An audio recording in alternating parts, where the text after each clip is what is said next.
Про КР, я думаю, што ідэя вельмі класная. Я не ведаю, як яна з'явілася. Магчыма, яе падкінулі. Рух за шашлыкі. Такога яшчэ не чуў. А ці дастаткова празрыстыя выбары? По-моему, не вельмі празрыстая. Гэта таксама, конечно, праблема. Мне гэта цікава як ідэя, што я не залежу ад грошай, якія мне плацілі з грантаў, да? Бо у меня есть праца. Я люблю свободу. Ну, я хочу жить в вольной Беларуси. Вот моя мотивация. Здоровенько, меня зовут Сергей Спанин. Меня зовут Петр Маркелов. Мы сегодня собрались поговорить о либерализме, о выборах в Конституционную Раду, или как она там называется, во всю эту ерунду, короче. И інших важных тем. Да, о молодых и старых в политике и прочей херне. Мадора левый ці правы? Це добре питання. Я яшчэ у якой парадыгме гэта разглядаць. Одно питання, што ён кажа там людям, якая там дзяржаўная палітыка, то, напэўна, там нейкая нейкая левая дзяржаўная палітыка, але пры гэтым там могуць быць і правыя нейкія метады адсутнасці, только это не вельмі адназначныя паняткі. Это хутчэй вобласці і такія два блокі, да? А ці мае увогуле сэнс размаўляць наконт правыя, левыя? Ну, трэба. Так жа і адбываліся вялікія там рэвалюцыі, калі людзі ядналіся супраць нейкіх тых, хто іх прыгнятаў, да? Тых, хто не даваў ему, ну, не задавальняў іх патрэбы, да? І была нейкая несправядлівасць. Ну, то бо, канешне, калі я так зразумеў гэтую фразу, для дэмакратыі патрэбна, каб былі прафесійныя звязы, каб былі, ну, таму што іначай спадзявацца на добрую волю людзей можна, але часамі людзей не мае гэтай добрай волі. А можа быць нават дрэнная воля. Тады могуць здарацца, ну, ясна, нейкія дрэнныя рэчы, да, могуць здарацца. Ты больш левый ці больш правы? Я, напэўна, больш правы. Ну, як center-right, можна сказаць. Но ўвогуле я не называю сябе ні левым, ні правым. Я класічны ліберал. Я just free. Я падтрымліваю сацыяльныя свабоды, эканамічныя свабоды. У чым сутнасць твайго варыянту лібералізма? Не, гэта класічны лібералізм, які кажа пра тое, што чалавек мае права на сваё цела, што чалавек валодае сваім целам, мае права вырашаць, як ім распараджацца, мае права ўступаць у дабравольныя эканамічныя стасункі з любымі людзьмі. Ну, кажа пра тое, што падаткі – гэта гвалт. Вось так. А чаму я кажу пра вектарны лібералізм? Гэта пра тое, што людзі спрачаюцца часта. Ці гэта ты левак ліберал, ці ты правак ліберал. Я кажу, ну, мне гэта не цікава. Мне важна, каб мы зрабілі наступны крок і нейкія функцыі, якія зараз выконвае дзяржава, перанеслі на прыватныя інстытуцыі. Бо мы ўсе хочам жыць наша лепшае жыццё. Не толькі правае, але і левае. У нашай палітыкі такая праблема, што старыя людзі, яны вырашаюць, што будзе з чалавецтвам, што будзе з нашымі краінамі і гэтак далей. Што могуць маладыя адказаць? Так, ну пачнем з таго, што я не малады палітык, я не палітык, я не лічу себе палітыкам, я зараз не займаюся, ну, как бы, палітыкай у вузкім сэнсе, можа быць, у шырокім так, можа быць, пазней у жыцці я б заняўся палітыкай у вузкім сэнсе, калі для гэтага былі умовы, да, калі былі выбары там і гэтак далей. Ну, зараз я не лічу, прям, я не называю себе палітыкам, я не лічу себе палітыкам, я просто чалавек, у меня шмат цікаўнасцяў, і как бы, палітыка ў шырокім разуменні – гэта прыняцце удзелу у прыняцці рашэнняў. Так, і, ў прынцыпе, яшчэ больш шырокім сэнсе просто ўплыў на тое, што адбываецца ў дзяржаве. Таму што, конечно, таму тая адвакацыйная праца, якую мы у тым ліку рабілі, там, напрыклад, «Злегалась Беларусь», гэта, конечно, безумоўна, частка палітыкі. Хаця не на тым узроўні, на якім прыняцца пра яе думаць, што вось там людзі в КР, там, ці праваславянскай коаліцыі, ці там Ціхановскай тусуюцца, вінчы п'ют. Это хутчэй псевдапалітыкая рэч, калі мы кажам. Пра КР, я думаю, што ідэя вельмі класная. Я не ведаю, як яна з'явілася. Магчыма, яе падкінулі, да? Сапраўды падкінулі, каб можна было, ну, не каб, просто ідэя класная, ёсць і добрыя намеры ў гэтым.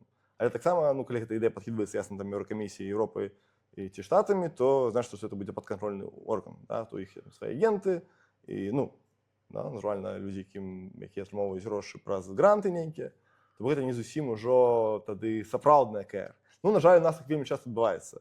З пачатку тысячагоддзя у Беларусі пачаліся ўліванні заходніх грошай. І людзі проста перасталі данаціць абсалютна. То бок зараз амаль ні адна беларуская арганізацыя не платить сяброўскія ўнёскі. Людзі не знаёмыя з тым, што трэба плаціць як сяброўскія ўнёскі.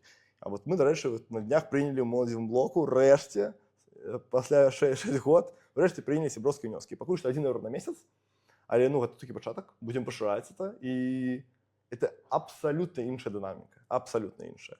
Калі гэта даецца грошы, даецца аднаму чалавеку, ён там вот зараз кароль будзе вырашаць, каму даваць там, і все людзі это ўжо далей працуе лаяльнасць. Хто там, наколькі ты падабаешся чалавеку, ну все мы пра гэта ведаем, можна асобна размаўляць. А калі гэта людзі, у іх ёсць бюджэт, які все скідуюцца, і потым яны все вырашаюць, як гэта грошы патраціць, сам працэс, ён вельмі шмат чаму вучыць ужо. Дэмакратыі, гэта ўжо працэс, які вышэй дэмакратыі. А то, калі накідваюць той грошы поток, это працэс, які забівае дэмакратыю. Чаму так Лукашенко злится на всех этих офисных там и все такое? Потому что, ну як чому, я ж не лукашист, как бы, да? Але я разумею, чому ён это робіць, бо ён сапраўды бачыць, што это людзі, якія, ну, это не тыя людзі, якія вот там гатовыя ахвяраваць, гатовыя браць адказнасць. Ён бачыць, што яны просто, у іх ёсць гранты просто. Яны просто робяць гэта, тому што у іх ёсць гранты. Калі гранты скончацца, яны перастануць это рабіць, тому што яны будуць шукаць грошы ў іншым месцы. Вось, але, канешне, ўжо праз тое, што тыя фігуры, якія зараз, дарэчы, маюць кааліцыю, да, яны ўжо маюць гэтыя напрацаваныя кантакты. Бо за дзесяцігоддзі засвойвання гэтых амерыканскіх грантаў, там, ці еўрапейскіх, у іх ўжо выбудавана шмат кантакты. Яны назбіралі шмат ужо імейлаў, там, тэлефонаў. Ім прасцей людзей актывізаваць, каб яны за іх прагаласавалі. То бок, і не так проста будзе, то бок, каб з'явіліся іншыя тыпы палітыкаў, якія ўжо з'яўляюцца там. Бо ёсць людзі, якія гатовыя, ну, я ў тым ліку, гатовыя ўкладаць свой час, свае грошы. Ну, я все жыццё гэтым займаюся. Мне першы раз затрымалі ў 11 год, мне першы раз затрымалі. Я все жыццё гэтым займаюся. І я не то, що там 10, это как вотчина, ці колькі там было раней в Сарку, там 10% ад заробку. Я вот больш трачу на актывізм, на все астатняе. Ну, але пры гэтым, как бы, і, канешне, мне б хацелася, каб у мяне было, ну, грубо кажучы, не то, што, ну, да, больш улады, правильно? Все ж таки, я больш, как бы, не ведаю, ну, нібыта, это больш устойліва, это больш, как бы, правильно, это паказвае, што я сапраўды, мне гэта цікава як ідэя, што я не залежу ад грошай, якія мне плацілі з грантаў, да? Бо ў мяне ёсць праца. Как бы, мне просто реально цікава паляпшаць Беларусь, мне реально цікава там беларушчына і нацыянальны праект, і культура, і свабода. Я люблю свабоду. Ну, я хочу жыць у вольнай Беларусі. Вот моя матывацыя. Адзіная, да? Якія, я не маю іншых матывацый. А у людзей ёсць дакладная канкрэтная матывацыя. Атрымаць наступны грант, каб пражыць наступны там полгода-год. Как ты думаешь, есть смысл участвовать в следующей Раде? Ёсць, конечно. Трэба, это классная ідэя. КР это унікальны орган, такога няма, бо это адзіны орган прадстаўнічы, дзе кожны беларус можа прагаласаваць за свайго прадстаўніка, ну, свой спіс. Это вельмі класная рэч, это вельмі класны інструмент, каб навучыцца дэмакраты, каб, ну, каб папрактыкаваць парламентарызм. І я вельмі б хацеў, каб гэта працягвалася, і ўсё больш людзей гэтым цікавілася. Але зноў жа такі, ёсць рызыка, і мы ўжо это бачым, што это зараз адбываецца. Людзі, якія ўжо ў гэтым даўно, правацэнтрысцкая коаліцыя, зараз стала, так званая, я яе называю зараз просто грантавая коаліцыя, зараз назвы няма, але яны в коаліцыі, без назвы коаліцыя. Рух за шашлыкі. Такое яшчэ не чуў. Але, ну так, гэта людзі, якія, вот, в прынцыпе, ну гэта ж таксама палітыка, так, у пэўным сэнсе, просто яны палітыкі не ў Беларусі, а яны палітыкі, як бы, больш глобальна. Праваздачныя не беларусам, натуральна, а тым, хто ім дае грошы. І гэта якраз адварочвае людзей ад КР, бо яны бачаць, што о, это все каціцца па звыклым шляху. Как обычно. На жаль, як звычайна. Хаця, калі было больш такіх актыўных людзей, якія ў гэта верылі, якія заклікаюць людзей галасаваць, ёсць шанец, што гэта магло пайці па-іншаму. Просто трэба, каб крытычная маса, каб была большасць не іх, а наша, грубо Ты, кажучи. конечно, будешь удзельнічаць? Ну, і не вельмі актыўна, напэўна, але, ну, можа быць, да моладзевага наступу далучыўся б. А ці дастаткова празрыстыя выбары? По-моему, не вельмі празрыстыя. Гэта таксама, конечно, праблема.